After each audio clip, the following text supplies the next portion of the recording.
There's a lack of resources in the construction industry as far as people. So why would you get more people turning over paperwork? We need fast, useful digital solution that ideally Yeah. works end to end. The Grenfell Tower fire changed everything. But it was a tragedy that not only shouldn't have occurred, but was completely avoidable.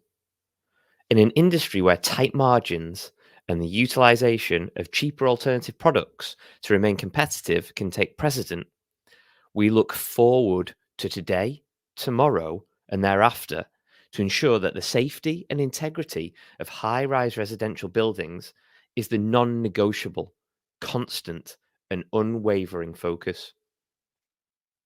Enter the Building Safety Act of 2022, a comprehensive legislation framework designed to overhaul building safety regulations and accountability measures.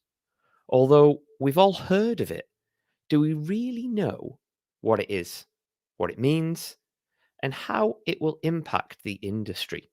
From understanding the Act's core principles to navigating implementation hurdles, it's an important topic that will affect us all. Whether you're a building owner, a construction industry professional, or a resident. I must admit, I don't know it as well as I should do. So we need to chat to somebody to help us unpack the complexities, the opportunities, the challenges of this landmark legislation. With an ethos and positive approach to collaborative working, Laura Hagan founded Constructuition in 2021, providing practical skills training and advice on quality in the construction industry. Lorna's background in civil engineering brings with it 18 years of experience in site engineering and quality management systems, being a certified ISO 9001 lead auditor, and with previous work as head of quality. Lorna has managed an annual turnover portfolio of civil engineering projects worth over 200 million. Systematic, practical, and logical in her approach, Lorna is primed to give us the lowdown on the Building Safety Act. Lorna, hello and welcome. And did I miss anything off that intro? No, Peter, I think you got it perfectly there. Thanks very much. I suppose, yeah, my expertise with and around the Building Safety Act would very much sort of sit within that sort of principal contractor role, and also the more recent work that I've been doing with Building a Safer Future Charter and Code for Construction Product Index. Oh, fantastic. Great stuff. That's absolutely perfect because that's sort of the front line and key to the whole thing. Although, as we'll get into, the Building Safety Act, covers the whole of construction, but it's good to get that focus on your specialism there. Right, let's dive into it. And let's start quite broadly here. So, according to government data, there are approximately 11,300 high-rise residential buildings in England alone, highlighting the scope and significance of the Building Safety Act's impact. Although it represents a landmark legislative effort aimed at enhancing safety and accountability through addressing systematic failures, many listening may not know much more than that at a top level. So, to start with, can you enlighten us a little bit on what the Building Safety Act actually is?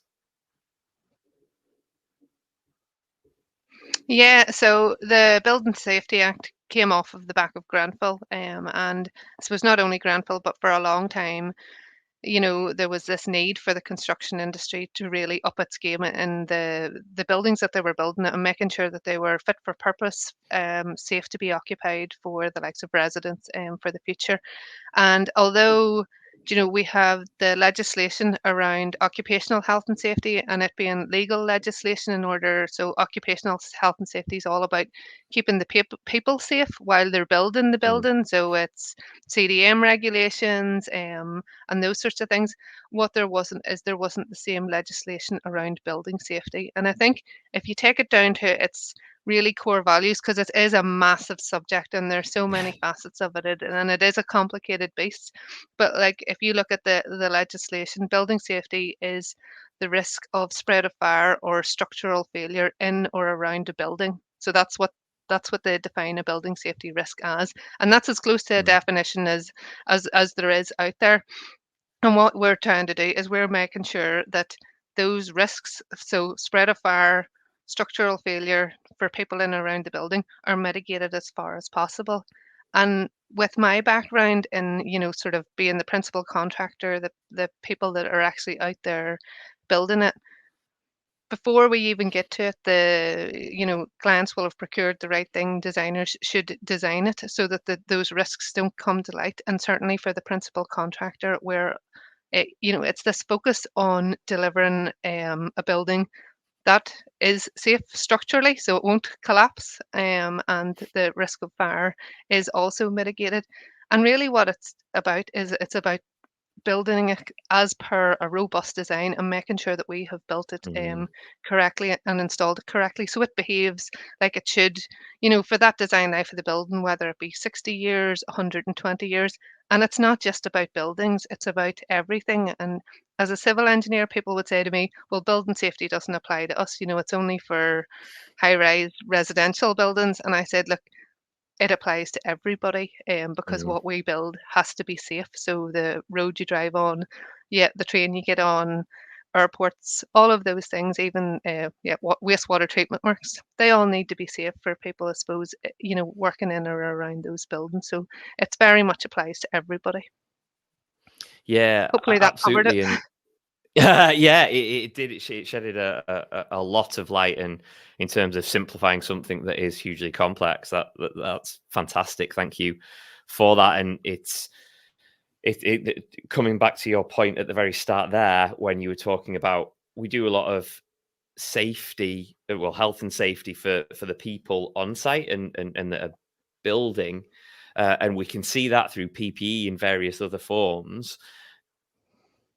It's quite easy to neglect the actual safety of the actual building when we're doing that, and particularly when it comes to nuances of what products we do and what spec we use and how those combinations come together. It it needs that focus because that impacts a lot more people for a lot longer than just when the building is going up. Absolutely. You could spend, yeah, a year, 2 years building a building that has a design life for maybe 60, 120 years. And that's what building safety is. It's about making sure the building is safe, not, Mm. occupational health and safety. I would always refer to it's the people are safe while they're building it. Building safety is that the building is safe for whoever's using it for its lifetime going forward. So much greater longevity in it. And that's where, quality in construction, and I feel really passionate about it, and I've been Mm. specializing in this area. That's where it comes into. It's about, that assurance that you have built it as per design, and the proof of that, and all of that, sort of making sure you do it exactly as it should be done. And realistically, we Mm. shouldn't need this legislation. We should have just been doing it right all along. But unfortunately, that hasn't been the case. Yeah, absolutely. Okay, so I just want to dig a little deeper into this. A survey conducted by the HSE in last year in 23 found that nearly a third of residents in high-rise buildings don't feel safe from fire and structural safety risks, highlighting that there's still a lot of work to be done. But by who? There's so many various stakeholders, including building owners, developers, regulators, contractors. And like assessors and so on and so forth, and the whole idea is that we get more transparency and accountability. But could you shed some light on kind of the key provisions and responsibilities of the Building Safety Act and what that involves? Uh, I think to that point about, residents being unsure if they're safe within their building, you've seen the likes of Grenfell, and I suppose this amount of post surveys. So with a lot of the, like, sort of owners of these buildings, they've had to carry out surveys on their buildings to see Mm. sort of what risks are there at the moment, and they've had to create sort of risk portfolios.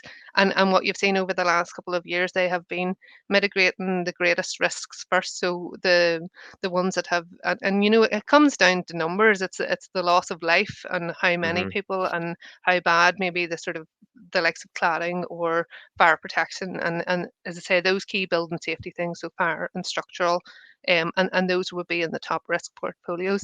And what they've had to do, and what they're starting to do now, is mitigate them risks. But you could be living in a one where you're maybe on the low medium one, and you're not going to get your building remediated for the next 5 years because they're busy mitigating the higher risk building. So I Mm. suppose it's that open bit of communication. I don't know how, if I was to put myself in that resident's shoes and I was going to have to live in a building that I didn't feel safe in for the next 5 years, I don't think I would be happy about it. But look, Hmm. the whole of the UK can't be remediated at once, and there is strategies going on there, and it is being carried out going forwards. I think another really key factor of that, and it's something that's really being pushed through the Building Safety Act, is competency, and competency on all roles. So you look at, Yeah. we have the client sort of principal designer, main contractor, right down through to subcontractors, right down to the likes of, yeah, plumbers, electricians, joiners, all of the people within that built environment are now going to have to really upscale their competency, improve their competency going forwards. And you can see even the likes of sort of bodies like CITB making moves towards how are we going to, sort of upscale this competency across the board as well. So I think those things also will take time to develop. And to draw a comparison back to, occupational health and safety, like I graduated from university 2004, and whenever I started on site, certainly within Northern Ireland anyway, people weren't wearing hard hats, and now we're at the Yeah. stage where um, PPE is absolutely mandatory. You wouldn't walk onto a site and it wouldn't be there. It's the Mm. given. We also have, mental health and well-being, and it has become quite sophisticated in a way over the last 20 years. And I think the changes with the Building Safety Act, it would be fantastic if it could be done overnight, but it's going to be Hmm. that transition, and it's going to take a bit of time to get there. But the good thing is we've done it before. We've done it with occupational health and safety. So, there's, I suppose there's a precedent set for that. Mm. Yeah, completely agree. And it's like most things where changes and big changes are required by the many, in that it can be, particularly legislative, it can be seen as, this is the legislation, it should be done now. Yeah, like straight away, overnight, like you were saying, it can't be done. But it's that gradual improvement, and we'd all ideally have everything done by tomorrow, but that's an impossibility.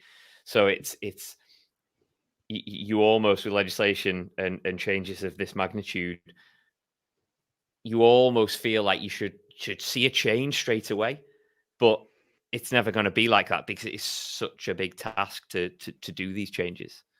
Hmm. No, absolutely. I think there's some like really good indications of where it's going. Like recently, the building safety regulator, released the requirements for competency for building control Mm, professionals, and it's really clear and it's really detailed and it's, really black and white. And I think those steps, certainly for me reading it, I like a bit of black and white. I like it. This is exactly what you need to do. I like a bit of yeah. process, and I think that's great because it's not left in the, oh well, this is coming, this is going to happen. You can see these things changing, and yeah, if certainly if the standards and the competency standards for other professionals follow suit, it will be that nice black and white, very clear, and it allows businesses to plan then better and sort of, plan Mm. progression, plan career development, all of those things as well. So there is definitely good things coming out of it, and there's that bit of a light at the end of the tunnel, I suppose. Yeah, for sure. So speaking of planning and developing, I suppose on an individual and company and industry basis, There was a survey by NBS again last year. Everything seems to be from 2022 onwards, lo and behold. And nearly half of the industry that they surveyed were a little bit fuzzy about who's supposed to be in charge of what, or who does what, or who does this impact. Um, and with any new regulation or standard, it's essential, especially when it comes to safeguarding the public and people that are working on site, that we all understand how this impacts us as individuals, but other people as well. So, could you shed any light on the implications for different industry stakeholders that this will actually, how it will impact them? Yeah, look, absolutely. I don't think there's any person in that sort of chain that won't be affected by this. Mm, Even if you look, I've already spoke about competency. So, from a client's perspective, they're going to have a level of competency on their team when they're appointing the likes of a principal designer, principal contractor. If you look right through to a principal contractor, when you are going out there and you're procuring services from your supply chain, what you're going to need is proof of competency for the likes of those services, especially anything structural or fire related. So you're going to want to see that they mm, have, ISO management systems. They're guys or girls are all trained, have the latest up to date sort of CSCS cards, which are proficient for that type of environment and that requirement. But there's also, so I suppose those are one of the things that needs to happen initially to get them through there as well. But right down through to the likes of a supply chain and product manufacturers and things like that as well. But there is that communication piece really needs to come through. And like I even find I would do a lot of surveys and a lot of interviews on behalf of both the Building a Safer Future Charter and Code for Construction Products. And when we're asking people about um, building safety related issues at a very fundamental level, people are still assuming this is occupational health and safety. So I think that mm, communication piece about what is the difference between the two is not necessarily coming across. But I think every yeah. company owner, every business owner within that chain, whether you be client, consultant, principal contract, subcontractor, working in the UK, you should be explaining what building safety is and how is that going Mm, to impact your business. And that should go right down to every member of staff in your team. So let's say hmm you're a plumbing, yeah, company and you have, four guys and girls out in a van each day.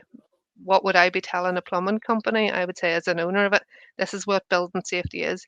This is where we work. This is a difference hmm between a high risk building and what's not.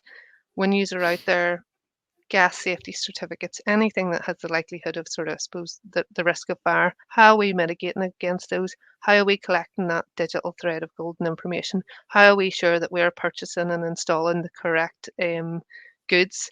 And where are we recording this? For heaven forbid, liability can be up to 30 years, but in 10 years comes down the line and we go to court about this. How do we have that information to say that we did the right thing at the right time? And that's as everybody in the chain needs to be thinking, where's my business? Where's the risks? How am I mitigating those going forwards? So get organized and get competent. Basically, is Absolutely. kind of the key message there. And why wouldn't you want that, particularly within construction? For some people listening might think, well, that's all well and good, and I get it. And for me, as a contractor or anyone in that chain, they might feel, well, we are competent. We do have the things we need to prove that we can do what we're saying we can do. Is there anywhere, or where would you advise people go, or would it be to speak to somebody like yourself to make sure that they are covering all bases and they are up to speed? Yeah, look, I think there's lots of people out there. I would tell everybody, like without a doubt, go on to the Health and Safety Executive's website, and they have the Building Safety Regulator sends out a newsletter. Sign up to their Mm, newsletter. They send it out in a lovely bite size, here's a new update, here's a new update, rather than consuming a huge chunk of legislation in one go. They're pinging that Mm. into your email box, and you know it's right and you know it's true, and it's the most latest up to date because of where it's coming from. So I think number one port of call, that's what I would do for that. I think there's great things coming out. So a lot of public procurement, I suppose, as well as private procurement, would be driven through the likes of construction line, um, Yeah. and um, and they're making a whole sort of assessment standard in around building safety. And I think that that will be a great development within the supply chain. So rather than you, let's say, writing the same sort of pre-qualification questions for 20 different main contractors, you would be able to pre-qualify through construction line, through their building safety specific new questions which they're developing. And that if you're at the level of passing that construction line, you know you're the sort of industry standard there to move forward. Similar to their, like, people will be used to construction line sort of bronze, silver, and gold package. They're working on a building safety act element to that as well. Nice, cool. That's a really good transition onto the next area I want to talk about. And clearly, the Act represents a critical step forward in addressing building safety concerns. Its implementation poses various challenges and complexities, though, similar to the complexities we see in the industry in general. From resource constraints to the need for cultural and behavioral shifts, navigating these hurdles will be essential to ensure the effectiveness of this act. What do you think the main challenges are we're going to face going forward here? I think that leadership and culture, even within that industry, and the amount of times, I suppose I'm very used to being at the coal face, sort of, and the very Mm, dirty coal face, the during construction side of things, and yeah, I don't know whether I should say it, but you won't see it from my house type of attitude. I'm just going to get this done, job done, and get out mhm, of here, and I don't have that, level of care or level of detail. Well, there's not only should you do it because there will be a moral requirement, for you to do it to make sure that you're yeah, making sure that that building's safe. There's going to be a legislative requirement, so there is so you could go to prison if you don't build it correctly.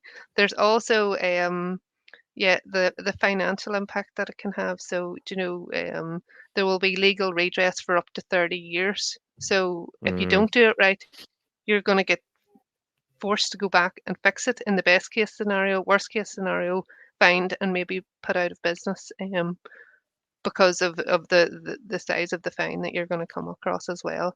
Insurances are going to go up, all of those sorts of things as well. So I suppose those are all maybe stick rather than carrot type of approaches to it. But I think that that cultural change where I cannot not do the right thing. I must do the right mhm, thing. Everything is forcing me to do the right thing, I think will be different. But I think that that comes from the top and that comes from leadership in a business. So, as a business owner, I would be saying to my team, this is important. So I would be saying, go home safe every night. I don't want anybody to get hurt while they're working on my project. And the next mhm, best thing will be built safe. So it'll be home safe, built safe. I don't want anybody to get hurt, and it needs to be built safe. To be honest, that will reduce your financial risk for the future, and it'll also reduce that sort of time risk and the chance of having to go back and remediate areas as well. So I think leaders within the construction industry and the construction industry in general, we're so busy, we're always just looking 3 weeks ahead of ourselves, and I think it's mm, it's time to sort of put your head up and do a bit of horizon scanning and say, right, we can't keep operating the way that we're operating. How do we plan how we're going to change to make sure that we reduce this risks over the next couple of years as well? And they can't just wait till something happens and then sort it out then. They need to be planning mhm. for this coming in. Yeah, for sure.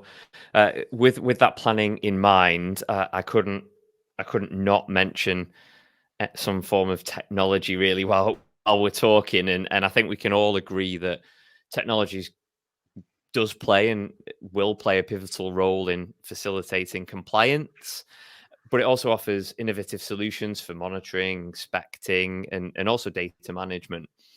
What's your interpretation of how technology can help both organizations and individuals when it comes to uh, building safely, basically? I think technology is going to be a huge game changer for Mm, building safety. I think if you sort of look at it right from um, that, let's say you have a high risk building. One of the big issues, and I've worked within the nuclear environment before, and one of the things that the building safety regulator are really hot on is change management. So a lot of the times, and even the likes of Grenfell, what went wrong, or part of what went wrong was poor change management, changing of the type of cladding. And so within it, change management is a whole piece. So let's say you get through Gateway 1, and you're into Gateway 2 and you want to start constructing, but you have to make a major change. You have to go back to BSR and explain your change. They will assess it hmm and you will have assessed the risks before you're allowed to carry out that change. That in a construction life cycle has a huge impact. So it could add weeks and sort of months onto the program. And what you will be seeing is you will be seeing really good design. So as far as embracing technology, the use of BIM, making sure it's really well coordinated, also visualizations and being able to make sure that the client is getting what they want to get and having that iterative process really early before you hit Gateway 2. You want to have this thing perfect. So you will not have a change between Gateway 2 and Gateway 3, and it will not slow down construction. So I think that the use of BIM, the use of visualizations to really help clients decide, is this what I want? Is this how it's all going to work? Is this building going to work for me? Is this the optimum solution? And then that recording of that digital thread of golden information for the main contractor, proof that it's installed correctly. There's loads of applications out there that will mm, manage that. And you see just the sheer volume of data that you're going to have to generate and sort of save. As I say, I've worked within the nuclear environment as well, and the way that they would look at it is they say it's objective evidence, and I don't see building safety being any different. So rather than you just saying, yeah, that was installed correctly, tick a box, what you need to do in the nuclear environment is you need to add a photograph, maybe a mm, delivery ticket for the concrete note, a test certificate, or something that's objective. So it's not just me saying that was correct. And I see the same way. Heaven forbid you ever end up in court, you will have a trail of good digital objective mm, evidence, information to say that you built it correctly during that date. And there's a lack of resources in the construction industry as far as people. So why would you get more people, turning over paperwork? We need a fast, useful digital solution that ideally yeah. works end to end. So you're not logging in with 8 different passwords to 8 different types of software. Um, yeah, and I think that's going to get really good. But you can see technology companies really, really pushing that, and I think that's a great approach. And it would be one that I would be all for. If I turn up on a site and it's Excel sheets, I have a yes, very disappointed say. Put it that way. It needs to be something better than that. Absolutely, and that comparison to the nuclear industry is really telling in terms of the importance that this Building Safety Act holds, and the importance. And it sounds silly when we say things like this, but the importance of competency and the importance of making sure it's built correctly. It sounds crazy saying it, but that's what this act is born out of: the incompetence or lackadaisical approach, or a more relaxed approach to building things. So that comparison highlights its importance, saying, this is what we need to do is treat every building as if it's nuclear, and have that level of information available for anybody that wants it.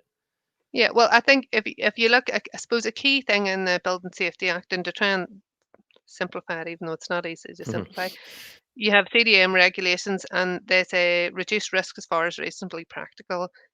Building safety, it says proportionally is their word, Mm, rather than so far as reasonably practical, and it's proportionate to the risk. So you need to think mhm, about every situation and think, what's going to go wrong. It's a bit final destination doomsday scenario is actually the process of putting together a safety case. We think, what's going to go wrong here? What are we going to do to reduce that risk proportionally? So I suppose, yes, nuclear environment, maybe not for everything, but Mhm. that would be the sort of, it's definitely a step up. It's definitely a game change from where construction normally sits at. Yeah, fantastic. Lorna, thank you so much for your time. It's been insightful. It's been really interesting to understand the Building Safety Act a little bit more and put it in words that are understandable and not hundreds of pages long, which is fantastic. So thank you so much for your time. No problem. That's great. Thanks for having me on, Peter.